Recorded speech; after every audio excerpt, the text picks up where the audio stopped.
Et ça y est, nous sommes en route pour la dernière demi-heure de cette matinale du jeudi 23 juin. Ça passe vite, les demi-heures et même les 2 heures de direct ensemble tous les matins. Alors, qu'est-ce qui nous attend d'ici 9 heures ? Eh bien, dans le journal, nous allons parler un petit peu de Vendéo, puisqu'à 2 semaines du début des vacances scolaires, des grandes vacances déjà là aussi, Vendéo sensibilise les campings aux usages et aux économies d'eau possibles. On sait que la Vendée voit sa population multipliée par 10 en général entre le 14 juillet et le 15 août. Nous verrons aussi ce tapis rouge qui a été dressé par une agence de communication vendéenne pour ceux qu'on appelle les influenceurs food, ces Instagrammeurs et autres TikTokers qui sont spécialisés dans la promotion de la nourriture et puis de l'agriculture. Dans la chronique presse de la semaine, les moissons étant lancées, la rédaction de la Vendée Agricole planche maintenant sur son prochain gros dossier.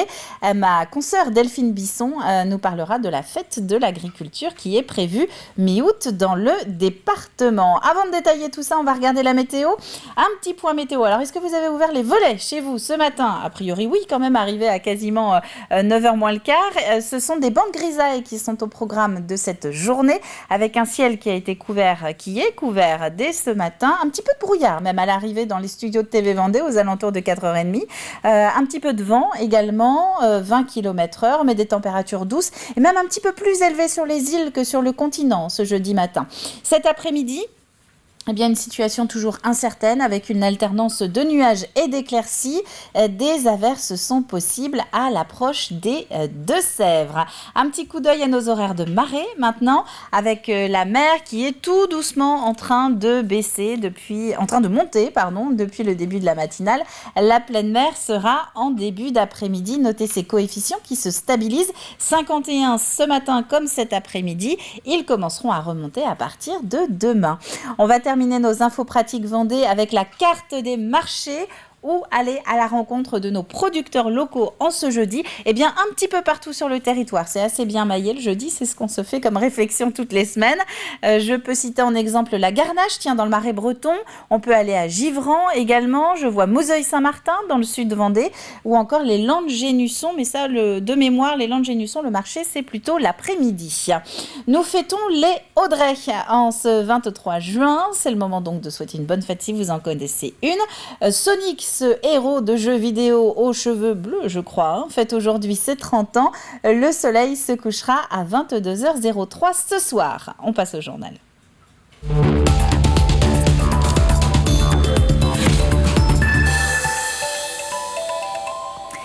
Les grandes vacances commencent au plus tard dans 2 semaines dans le département et la saison est déjà lancée dans les campings. L'été en Vendée, surtout sur la côte, c'est une population qui est multipliée par 10 avec toute la vigilance que cela implique en termes de sécurité sur les plages, de recyclage des déchets ou encore d'utilisation de l'eau potable. Et c'est sur ce dernier point que travaille justement Vendéo. Elle s'adresse notamment aux quelques 400 campings du département. Pierre Dalicieux. Vendéo sensibilise pour la 2e année consécutive les campings, donc directement les vacanciers sur leur lieu de vacances, sur la consommation de l'eau. Je suis avec la vice-présidente en charge justement de l'économie d'eau sur le département chez Vendéo, Elena Madera, bonjour. Il faut sensibiliser les vacanciers, les enfants sur leur lieu de vacances aujourd'hui.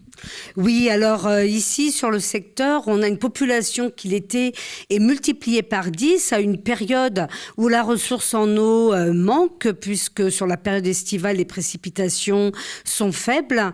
Donc nous avons un programme d'animation dans les campings qui permet bien de sensibiliser les enfants et les adultes aux bons gestes qui permettent d'économiser l'eau sur le camping et après ils peuvent reproduire chez eux. Les touristes, le tourisme consomme beaucoup d'eau chaque été, chaque période estivale.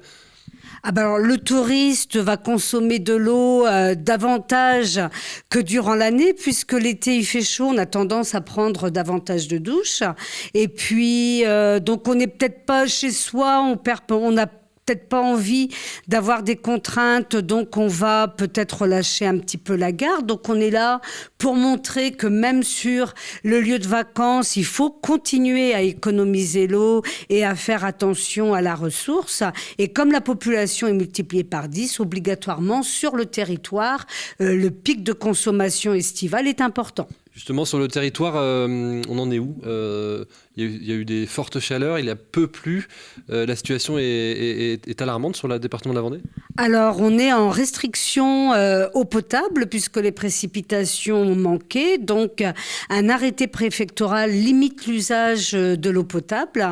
Et on espère que les précipitations actuelles n'ont pas été très abondantes. Et donc, on ne va pas rétablir la situation et remonter les niveaux des barrages très rapidement. Il en faudrait plus pour que la situation s'améliore. Une sensibilisation qui visiblement concerne les habitants du département qui se sentent concernés car au niveau national, un Français consomme entre 110 et 150 litres d'eau par jour. Sur la Vendée, cette consommation s'élève à 90 litres d'eau par jour. En bref, à présent, la réunion du deuxième trimestre du Conseil départemental de la Vendée s'est ouverte hier soir avec sa traditionnelle session délocalisée.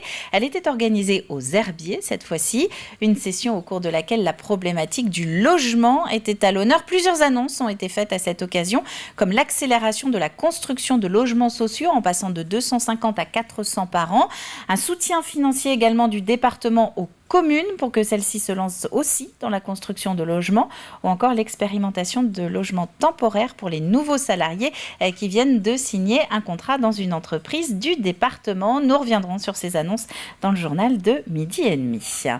Autre préoccupation du territoire, nous en parlons là aussi régulièrement sur l'antenne, c'est la pénurie de médecins. Quasiment aucune commune n'est épargnée par le manque de généralistes et les prévisions n'annoncent pas d'amélioration avant quelques années, le temps qu'une nouvelle génération soit formée.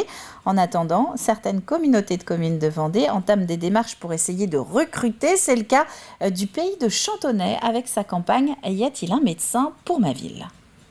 Aujourd'hui, on sait qu'on a environ 9 espaces pour accueillir aujourd'hui des médecins et qui pourront pratiquer dans des très bonnes conditions. Ça, c'est la première chose. Ensuite, l'idée, c'est qu'on puisse répondre le mieux possible à leurs interrogations. Est-ce que c'est en prenant en charge un loyer ? Est-ce que c'est en les accompagnant sur du secrétariat ? Est-ce que c'est en les accompagnant avec une infirmière en pratique avancée ?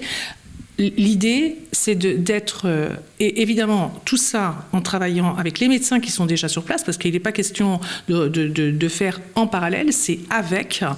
Bien plus léger, une cinquantaine d'influenceurs food ont été invités il y a quelques jours au Sables d'Olonne. Les influenceurs, ce sont ces personnes omniprésentes sur les réseaux sociaux que les marques privilégient d'ailleurs de plus en plus aux pubs classiques pour vendre leurs produits.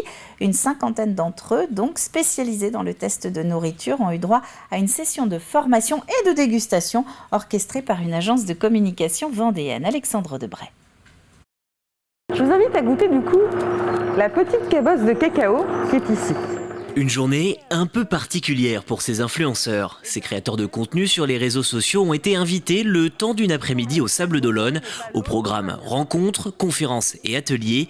Ici, découverte du chocolat. Je suis une fan de chocolat, donc ça tombe très très bien. Et je trouve que c'est très intéressant de savoir comment ça se fait. C'est sympa, et puis ce qui est sympa aussi, c'est qu'on peut déranger les gens en faisant une vidéo, et on sait que ça va pas être mal pris, comme ça peut être mal pris par certains. Moi, je ne vis pas de mon compte Instagram. C'est une façon pour moi de rencontrer ma filière, la filière avec laquelle je travaille aussi en professionnel, et de rencontrer d'autres influenceurs et effectivement d'avoir du contenu pour mon compte Instagram. Pour les marques invitées, c'est l'occasion de créer du réseau, lier pourquoi pas des partenariats, mais aussi de faire connaître leur travail auprès de ces professionnels. C'est déjà pour pouvoir informer en fait les influenceurs de ce métier qui est assez rare puisque nous sommes à peine une vingtaine en France à travailler selon la méthodologie donc Bean to Bar. Et la deuxième, bien sûr, c'est plus les influenceurs vont relayer en fait l'expérience qu'ils vont vivre, et bien mieux l'image de 20 degrés nord, 20 degrés sud en fait sera. L'idée, c'est de vous montrer qu'au final, on peut quand même, avec des règles de base en fait, de photographie, avoir des résultats très sympas, même avec des smartphones. Des ateliers photos, une conférence comment gagner sa vie grâce aux réseaux sociaux. Une journée bien remplie donc, mais c'est aussi l'occasion de briser la frontière du numérique parfois pesante. Derrière son téléphone, c'est un peu triste. Parfois, on a besoin aussi de proximité et aujourd'hui, on leur donne l'occasion en fait d'aller rencontrer vraiment physiquement les marques, ce qui n'existe pas en Vendée. Voilà. Et Aioli a voulu en fait, rassembler tout ce petit monde, influenceurs et marques. L'événement a attiré au fil de la journée une 50aine de personnes. Fort de son succès, l'agence Aioli réfléchit déjà à une seconde édition de Miam Vendée. Et d'un influenceur à l'autre, quelques images du lancement de la 3e saison des Fontenautes. Les Fontenautes, c'est ce scénario proposé depuis 2020 maintenant par l'Office de tourisme de Fontenay-Vendée. Une sorte de guide incarné par des comédiens qui vous retrouvent sur tous les lieux emblématiques du territoire grâce à des balades audio ou encore une appli. Son personnage principal, Mélusine, a même son propre compte Instagram. Nous allons engager la saison 3 des Fontenautes. Donc les Fontenautes, ce sont des personnages du territoire qui ont repris vie, personnages du passé qui sont revenus sur le territoire et qui font découvrir aux visiteurs le patrimoine du pays de Fontenay. La nouveauté cette année, c'est la balade de réalité virtuelle à Vouvant avec reconstitution du château fort des Lusignan. Donc 3 spots seront proposés de reconstitution virtuelle. Le château, une des salles intérieures de la tour Mélusine et une vue sur la cité médiévale en haut de la tour Mélusine. Et puis une autre idée de sortie, mais en intérieur cette fois-ci. La Vendéthèque de la Châtaigneraie propose jusqu'en septembre une exposition sur les instruments de musique. Mais vous allez voir, pas n'importe lesquels. Des instruments fabriqués à base de récup. Une idée qui arrive du littoral vendéen, c'est ce que vous allez entendre dans quelques instants, et qui fait donc temporairement des émules aux confins des Deux-Sèvres. Grégoire de Châtillon.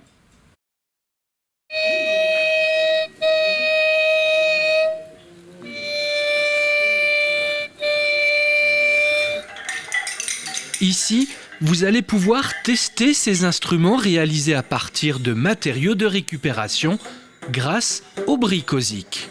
On vient, on teste, on joue de la musique. On n'est pas là juste pour voir des instruments derrière une vitrine. Évidemment, il y en a. Mais à côté de ça, on a ce Bricosic. Le Bricosic, c'est un instrument de musique qui a été réalisé par la médiathèque de Saint-Hilaire-de-Riez, qui nous a fait l'honneur de nous le prêter. Et aujourd'hui, on peut le proposer à la Châtaigneraie. Le Bricosic, c'est une structure sonore composée d'une vingtaine d'instruments. Vous allez avoir évidemment des percussions, vous allez avoir des cordes tirées, des cordes frottées. Voilà. Vous avez différents types d'instruments, différentes sonorités. Et l'intérêt, c'est de se réunir autour et de jouer et de tester. Une expérience sensorielle à vivre sur place et sans complexe. L'exposition Fête des instruments, c'est à la fois la possibilité de découvrir des instruments de musique classiques, mais aussi insolites, et parfois de les fabriquer soi-même. On va retrouver dans chaque pièce les différents instruments comme les instruments à cordes, des instruments à vent, mais on va aussi avoir la possibilité de fabriquer son propre instrument. Donc avec des instruments plus insolites, des instruments beaucoup moins classiques et que l'on connaît moins. On peut faire un instrument avec un pot de fleurs, avec un bidon, avec du fil, enfin voilà. Et vous aurez la possibilité de faire votre propre instrument et de pouvoir en jouer par la suite.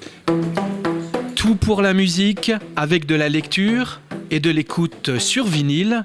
Une exposition tout public et participative à la Vendéthèque de la Châtaigneraie, avec au programme une série d'ateliers pour apprendre en s'amusant.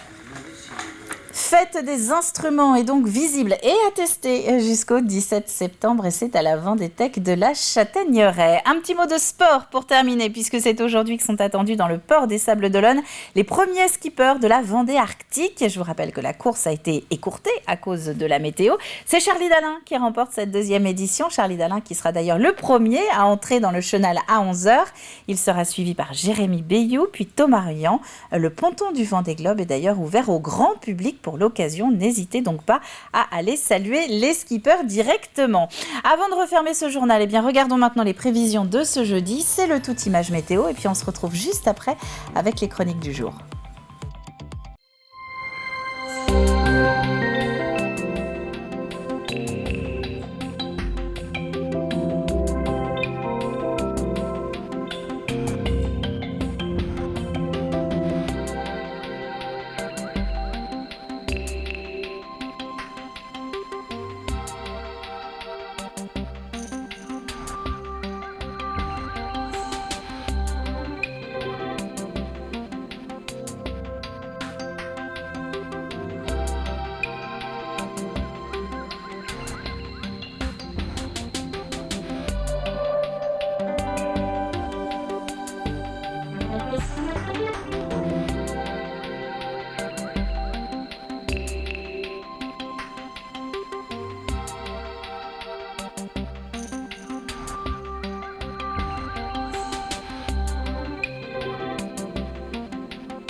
9h moins le quart sur le plateau de la matinale et chez vous aussi, normalement. Le Plus Info du jour s'intéresse à la fibre. Son déploiement est en cours depuis quelques années en Vendée. Et pour l'encadrer, il existe Vendée Numérique. Explication.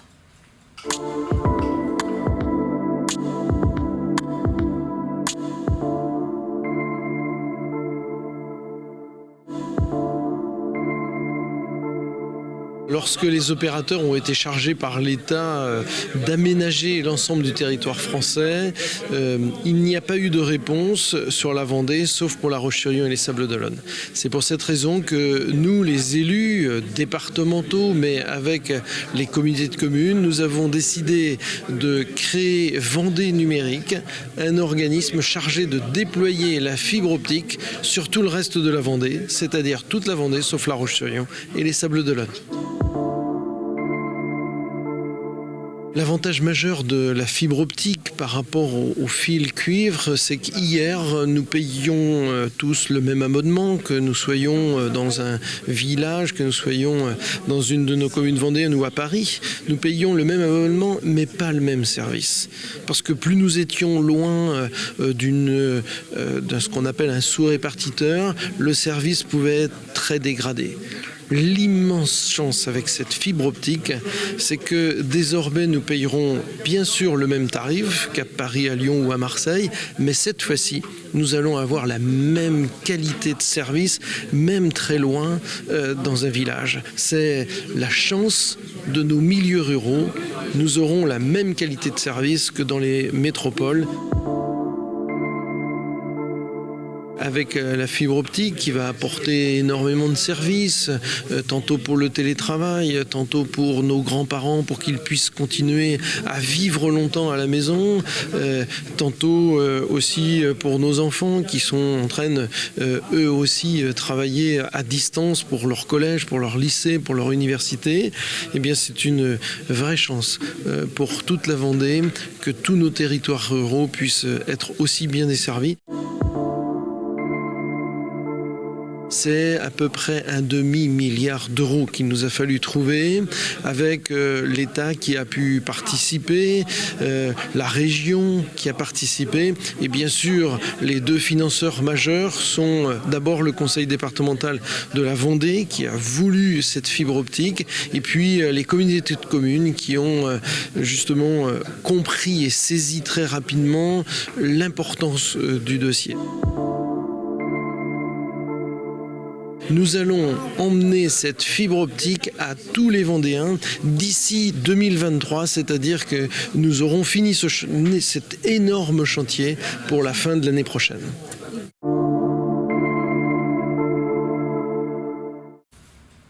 Et donc, pour savoir où en sont justement les travaux de raccordement à la fibre près de chez vous, vous pouvez consulter la carte interactive qui est disponible sur vendeenumérique.fr. C'est l'heure de notre visio à la presse maintenant.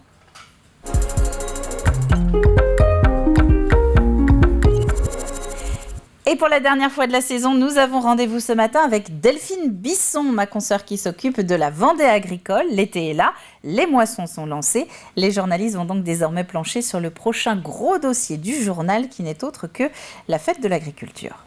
Forcément, on arrive aussi nous dans une période estivale et donc on ne peut pas ne pas faire un clin d'œil à nos jeunes agriculteurs parce que là aussi on parle de temps incontournable. Je pense que la fête de l'agriculture de la Vendée c'est aussi un temps incontournable et donc cette année en plus elle commence plus tôt, elle commence le vendredi 19 août, donc elle se tiendra les 19, 20 et 21 août sur le secteur de Saint-Georges de Pointe-à-Nous, donc c'est plutôt le canton La Motte-à-Char. À ce niveau-là, donc là, bien sûr, les jeunes agriculteurs organisent plein d'événements autour de la thématique. Donc, entre vous et nous, nos liens se cultivent. Donc voilà, je pense que le thème parle de lui-même. Alors au niveau du journal, il y a plusieurs choses, c'est-à-dire que déjà dans notre hebdomadaire, toutes les semaines, on commence là déjà à en parler parce que du coup, on a aussi une fonction d'information pour les bénévoles qui seront présents. Donc du coup, il y a des informations pour les bénévoles, des informations sur les organisations en tant que telles des 3 jours.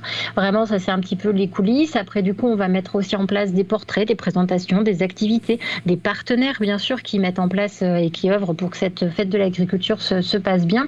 Et donc effectivement, début août, nous, on édite un supplément, donc c'est un magazine en fait à peu près d'une 40aine de pages où là vraiment ce sont des focus et des présentations d'agriculteurs, d'agricultrices, d'acteurs du territoire également, entreprises agricoles et autres parce que voilà, on sait très bien que nos agriculteurs font partie d'une filière et d'un réseau complet et que l'un ne va pas sans l'autre. C'est pas une période calme, mais c'est une période qui se concrétise en plus, faut aussi le dire, par la couverture de l'événement en tant que tel, parce que du coup, on y est, que ce soit pour l'animation de la fête ou pour la réalisation de vidéos, photos, reportages et autres. Même si c'est pas forcément, on va dire, notre cœur de cible, parce que là, c'est vrai que c'est le grand public, mais voilà, on essaye quand même. Enfin, les agriculteurs aiment bien aussi avoir des photos et tout ça dans le journal. Donc, même si c'est du travail, c'est aussi un temps très fort et c'est une mise en relation, nous, avec les agriculteurs sur ces secteurs parce que la fête de l'agriculture aussi change de canton tous les ans et donc du coup, voilà, ça permet de tisser aussi des liens. Nous aussi, on tisse nos liens, on les cultive avec nos agriculteurs, notre réseau, quoi.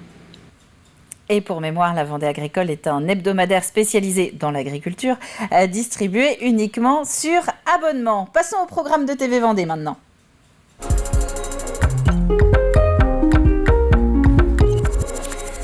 Et notre extrait du jour va s'intéresser à la littérature. Philippe Chauveau reçoit cette semaine dans Préface l'écrivain Antoine Lorrain qui sort cette année Les Caprices d'un astre. Alors, elle naît dans un train en Allemagne où je revenais du salon de Francfort. Du salon du livre de la grand-messe de Francfort. Absolument, la grand-messe de Francfort, et où j'avais acheté la presse française, et j'étais tombé sur un petit encadré racontant l'histoire de Guillaume le Gentil, qui est cet astronome de Louis XV, de Louis XV, qui est envoyé pour observer le transit de Vénus, c'est-à-dire que la planète Vénus va passer devant le Soleil. À cette époque-là, c'était très très important pour les habitants de la planète Terre, de savoir quelle était la distance entre la Terre et le Soleil, parce qu'on ne le savait pas. Et seul ce phénomène astronomique, qui d'ailleurs est très très beau à observer, permet de mesurer la distance entre la Terre et le Soleil. Et en fait, Guillaume le Gentil va partir sur ordre du roi pour observer ça et il doit aller à Pondichéry, il va faire escale à Madagascar. Sachant que ce phénomène ne se reproduit que de façon à l'île Maurice, absolument très rare. Voilà, le phénomène a lieu à un moment précis. À date fixe, mais très rare. Il aura lieu 8 ans plus tard et ensuite il aura lieu 120 ans après. Et à nouveau, les cycles de 2 x 8 et 120 reprennent. Et donc, il va rater l'observation. Et il va faire le pari incroyable de dire, très bien, puisque je l'ai raté, je vais attendre. J'attends la prochaine. J'attends la prochaine durant 8 ans. Et en fait, il va vivre comme ça durant ces 8 années dans les mers de l'Inde, faire des rencontres tout à fait étonnantes, avoir une vie un peu d'aventurier. On va le retrouver sur l'île Bourbon, on va le retrouver à Pondichéry, à Madagascar. Voilà, tout à fait, il passera même par la mer de Chine. Préface avec Antoine Lorrain qui est édité chez Flammarion est à retrouver dès demain en intégralité sur TV Vendée. Et avant de se quitter, on va faire un petit point sur le jeu.